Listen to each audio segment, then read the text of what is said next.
وندعو المتسابق بدر سائد حامد يوسف مشعل من مملكة البحرين في الفرع الثاني برواية حفص عن عاصم.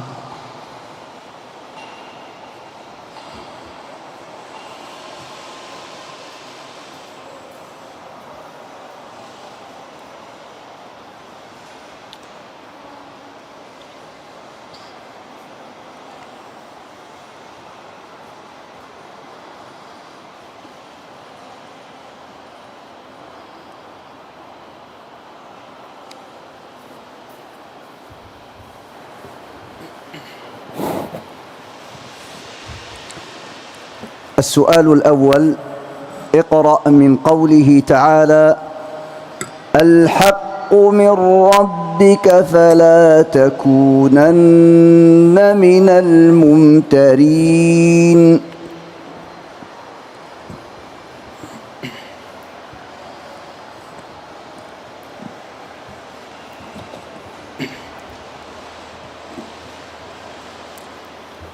أعوذ بالله من الشيطان الرجيم. بسم الله الرحمن الرحيم. الحق من ربك فلا تكن من الممترين. الحق من ربك فلا تكونن من الممترين. الحق من ربك فلا تكونن من الممترين.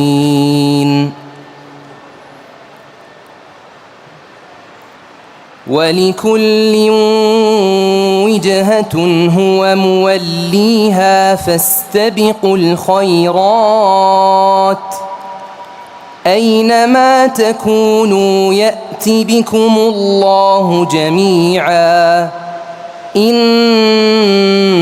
الله على كل شيء قدير.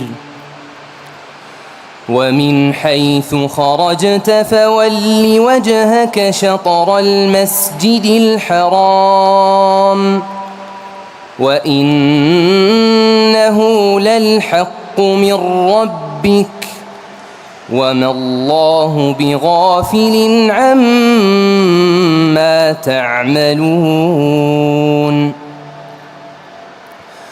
ومن حيث خرجت فول وجهك شطر المسجد الحرام وحيث ما كنتم فولوا وجوهكم شطره لئلا يكون للناس عليكم حجة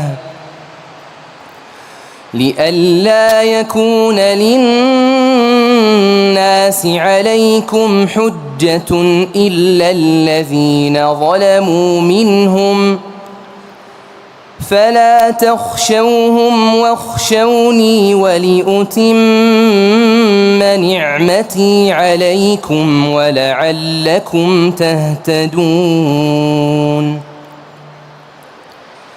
كما أرسلنا فيكم رسولا منكم يتلو عليكم آياتنا ويزكيكم ويعلمكم الكتاب والحكمة ويعلمكم ما لم تكونوا تعلمون. فاذكروني أذكركم واشكروا لي ولا تكفرون. يا أيها الذين آمنوا استعينوا بالصبر والصلاة إن الله مع الصابرين. ولا تقولوا لمن يقتل في سبيل الله أموات بل أحياء ولكن لا تشعرون ولنبلونكم بشيء من الخوف والجوع ونقص من الأموال والأنفس والثمرات وبشر الصابرين الذين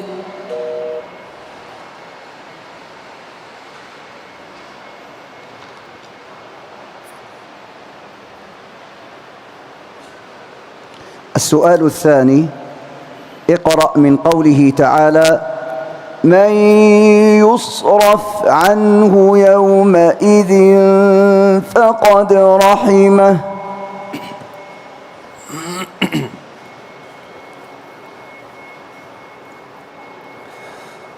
من يصرف عنه يومئذ فقد رحمه وذلك الفوز المبين. وإن يمسسك الله بضر فلا كاشف له إلا هو وإن يمسسك بخير فهو على كل شيء قدير وهو القاهر فوق عباده وهو الحكيم الخبير. قل أي شيء أكبر شهادة قل الله شهيد بيني وبينكم وأوحي إلي هذا القرآن لأنذركم به ومن بلغ أئنكم لتشهدون أن مع الله آلهة أخرى قل لا أشهد قل إنما هو إله واحد وإنني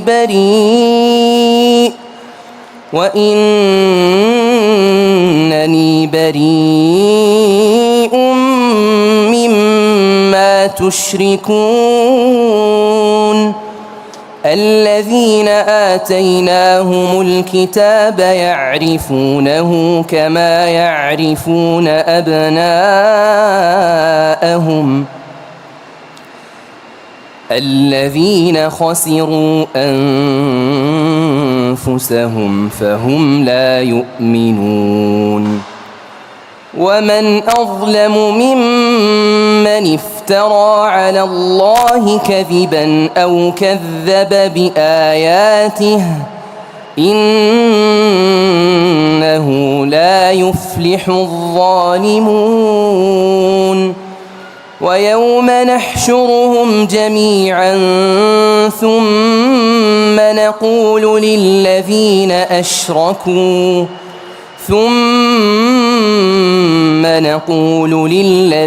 أشركوا أين شركاؤكم الذين كنتم تزعمون ثم لم تكن فتنتهم إلا أن قالوا والله ربنا ما كنا مشركين. انظر كيف كذبوا على أنفسهم وضل عنهم ما كانوا يفترون. ومنهم من يستمع إليك وجعلنا على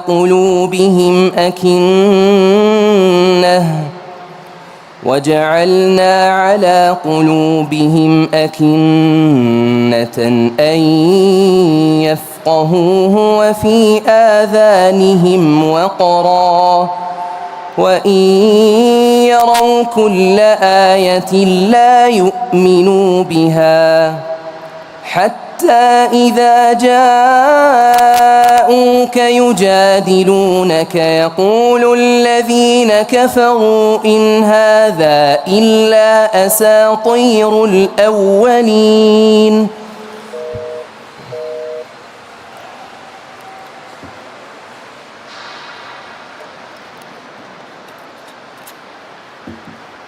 السؤال الثالث: اقرأ من قول الله تعالى: قال يا إبليس ما لك ألا تكون مع الساجدين.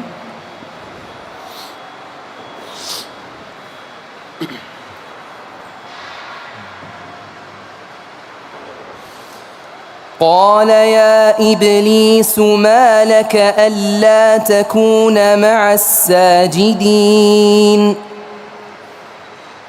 قال لم أكن لأسجد لبشر خلقته من صلصال من حمأ مسنون.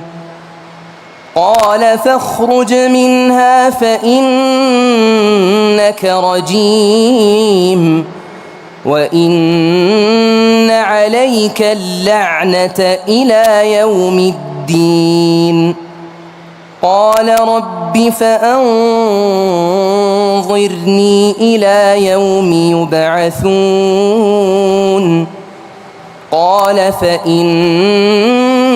من المنظرين إلى يوم الوقت المعلوم.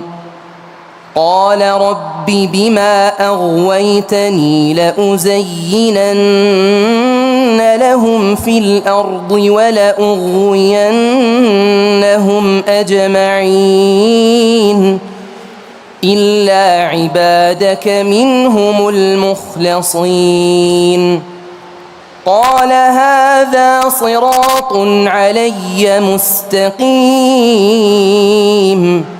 إن عبادي ليس لك عليهم سلطان إلا من اتبعك من الغاوين. وإن جهنم لموعدهم أجمعين لها 7 أبواب لكل باب منهم جزء مقسوم. إن المتقين في جنات وعيون ادخلوها بسلام آمنين. ونزعنا ما في صدورهم من غل إخوانا على سرر متقابلين لا يمسهم فيها نصب وما هم منها بمخرجين. نبئ عبادي أني أنا الغفور الرحيم وأن عذابي هو العذاب الأليم. ونبئهم عن ضيف إبراهيم.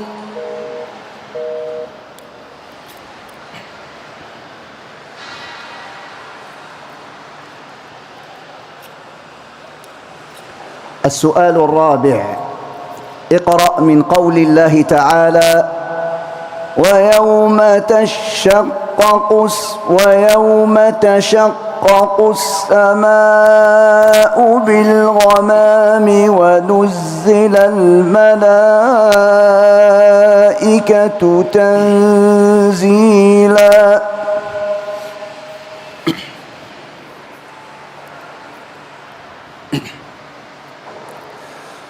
ويوم تشقق السماء السماء بالغمام ونزل الملائكة تنزيلا الملك يومئذ الحق للرحمن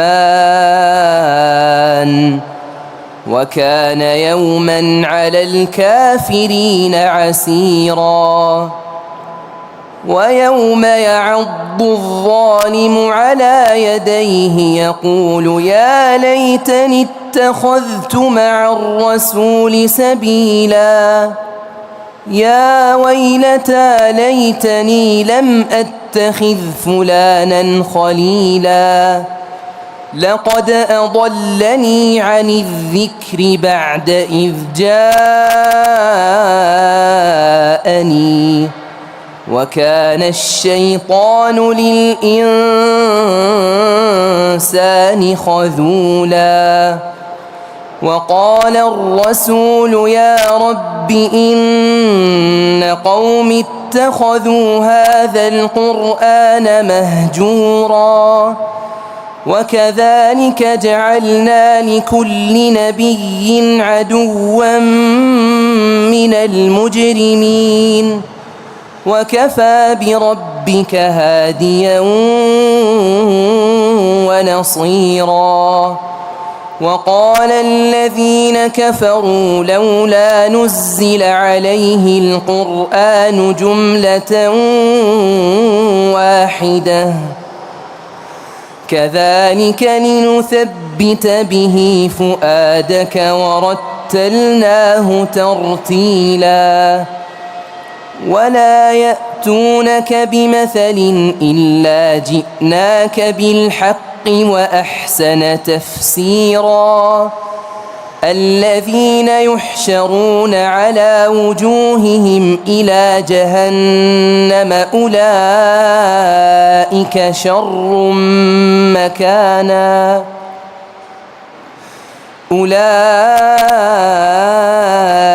شر مكانا وأضل سبيلا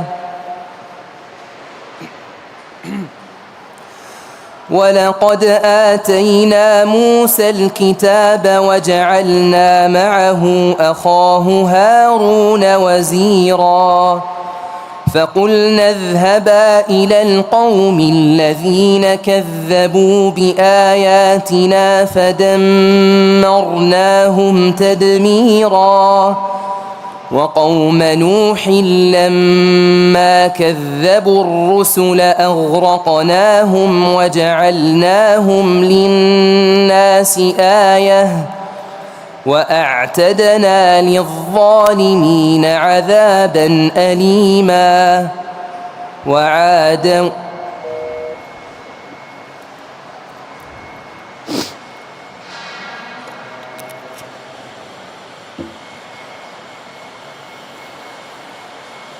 السؤال الخامس اقرأ من قول الله تعالى وما تفرقوا إلا من بعد ما جاءهم العلم بغيا بينهم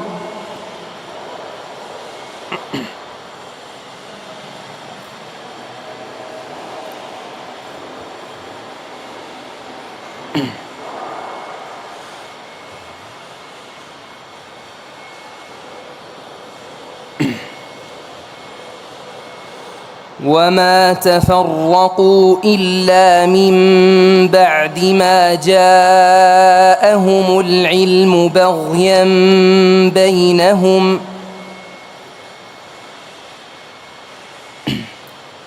وما تفرقوا إلا من بعد ما جاءهم العلم بغيا بينهم ولولا كلمة سبقت من ربك إلى أجل مسمى لقضي بينهم وإن الذين أورثوا الكتاب من بعدهم لفي شك منه مريب فلذلك فادع واستقم كما أمرت ولا تتبع أهواءهم وقل آمنت بما أنزل الله من كتاب وأمرت لأعدل بينكم الله ربنا وربكم لنا أعمالنا ولكم أعمالكم لا حجة بيننا وبينكم الله يجمع بيننا وإليه المصير والذين يحاجون في الله من بعد ما استجيب له حجتهم داحضة عند ربهم وعليهم غضب ولهم عذاب شديد الله الذي أنزل الكتاب بالحق والميزان وما يدريك لعل الساعة قريب يستعجل بها الذين لا يؤمنون بها والذين آمنوا مشفقون منها ويعلمون أنها الحق ألا إن الذين يمارون في الساعة لفي ضلال بعيد الله لطيف بعباده يرزق من يشاء وهو القوي العزيز.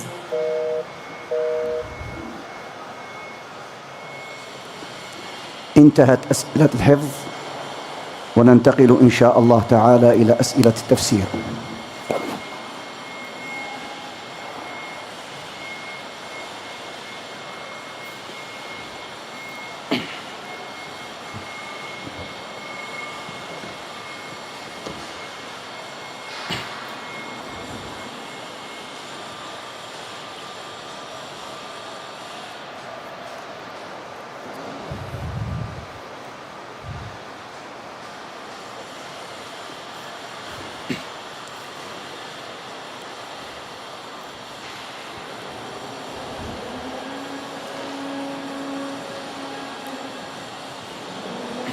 السؤال الأول: ما معنى وحصورا في قوله تبارك وتعالى وسيدا وحصورا ونبيا من الصالحين؟ وحصورا يمتنع عن النساء يكف عن النساء فيمتنع عنهن مع القدرة.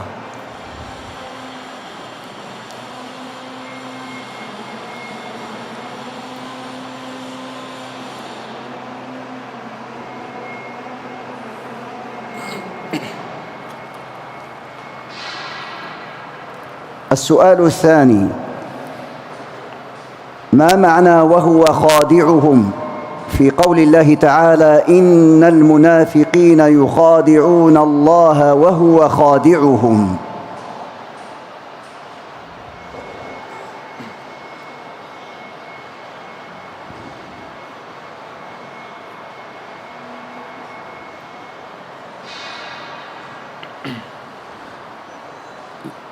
يوصل إليهم العقوبة بطريقة خفية.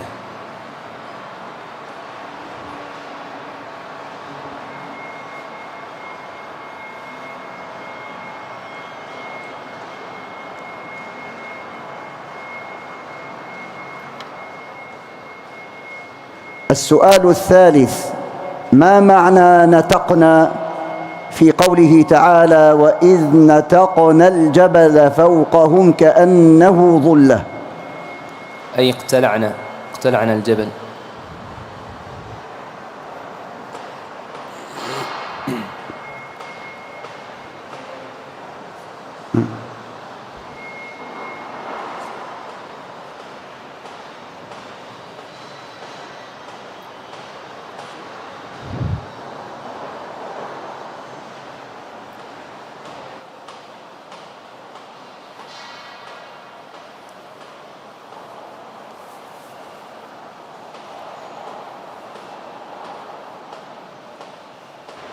السؤال الرابع: ما معنى أخذت الأرض زخرفها؟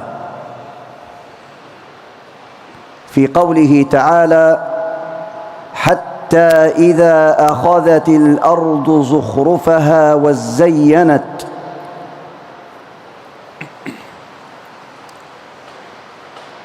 أظهرت حسنها واستكملت بهاءها.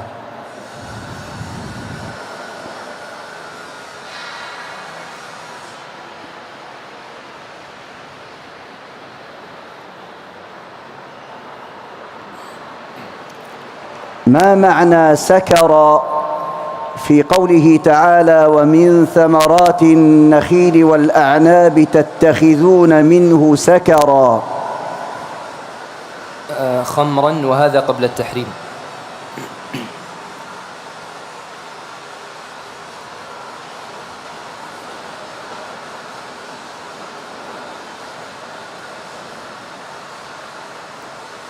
ما معنى بسبب في قوله تعالى: من كان يظن أن لن ينصره الله في الدنيا والآخرة فليمدد بسبب؟ أي بحبل، فليمدد بحبل.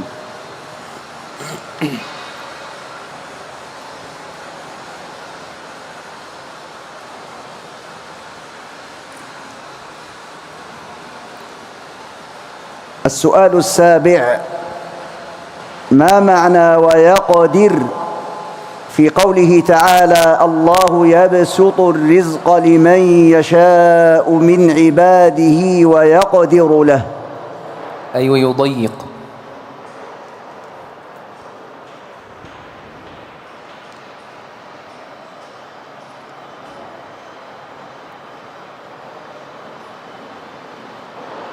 السؤال الثامن: ما معنى أرداكم في قوله تعالى: وذلكم ظنكم الذي ظننتم بربكم أرداكم؟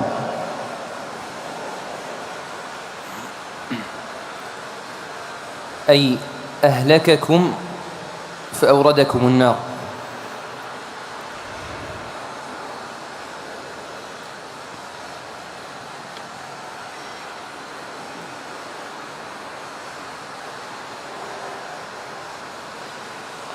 السؤال التاسع: ما معنى فتعسا في قوله تعالى: والذين كفروا فتعسا لهم؟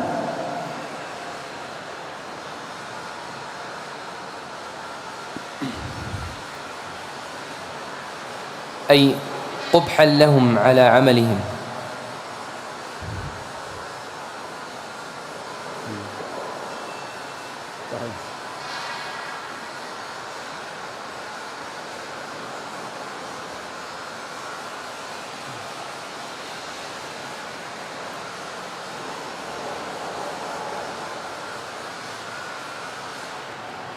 السؤال العاشر والأخير: ما معنى تميزوا في قوله تعالى: تكاد تميز من الغيظ؟